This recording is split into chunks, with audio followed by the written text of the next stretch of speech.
Hi there. So this is my test bed map.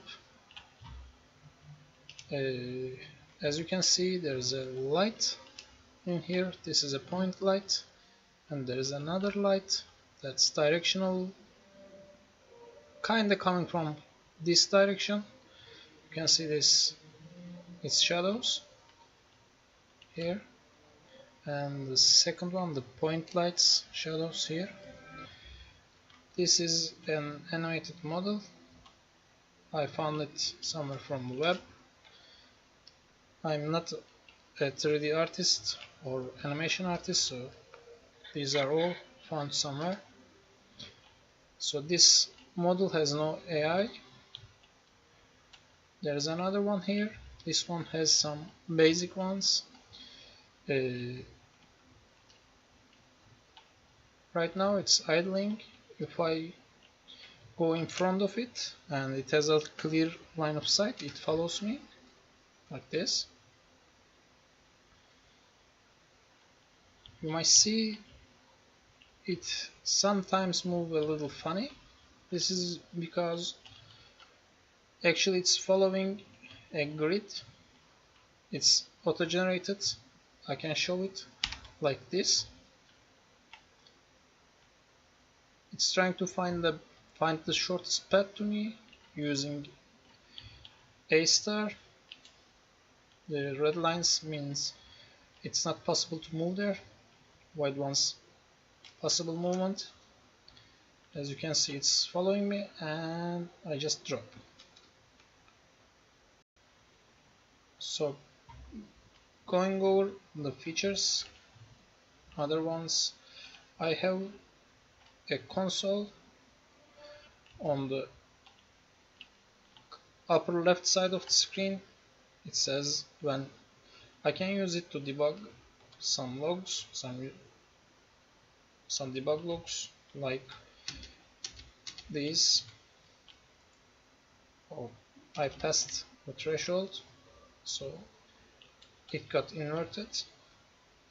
Or when I open and close the debug drawing, as you can see, you can check out axis aligned bounding boxes, etc.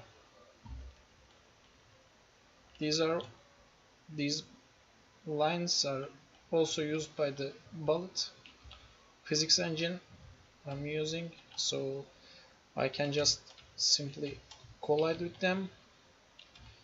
Animated models has their actual mesh first turned into a hull and then used as kinematic objects, so you cannot push them or interact with them, but they can interact with you. They can push you around if you get too close, like this, or like this. They can hit and push me, but I cannot push them. You can just jump around if you like. You can run around. Just close this one. The AI will follow around corners, pass through gates, not through objects.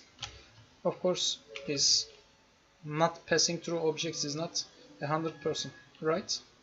It has kind of big epsilon, but I believe this is a tuning issue, not actual programming issue, so I'm leaving it like that for now.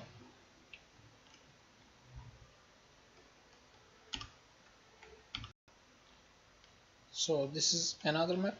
This one has some nice scenery, as you can see, a Chinese neighborhood. So maps are actually loaded from XML files. A map can have dynamic, static, or kinematic objects like this one, this ArmyPilot model.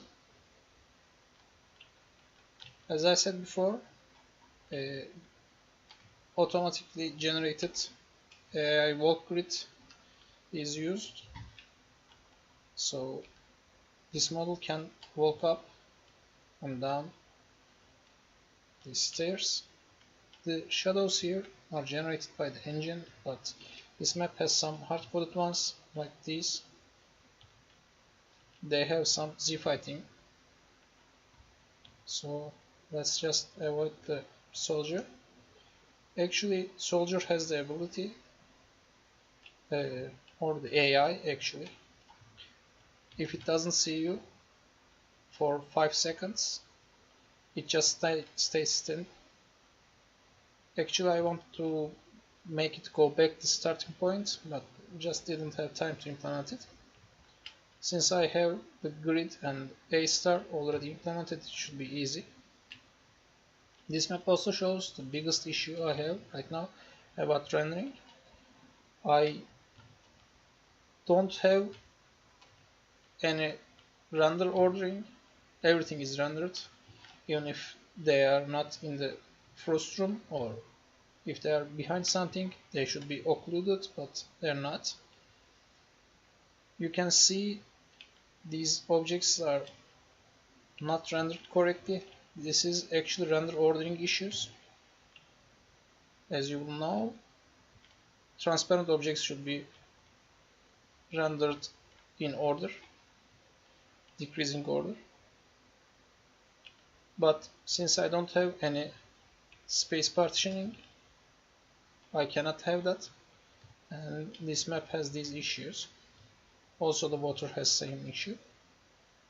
Actually, if you look at this place, there should be some mold here, but the mold texture has the issue here also.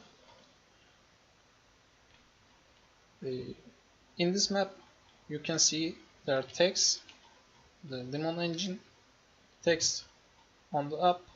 There is a FPS counter and version 0.2. These are all loaded and managed by an internal font manager. This font manager requires you to declare font size beforehand. You cannot change it dynamically. You can scale the quad that's generated, but it will have some aliasing issues. But you can use different scales, different font scales for same font if you like. I just don't have a sample in this map.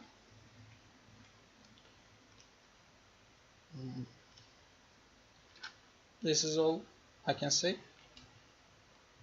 for now. See you.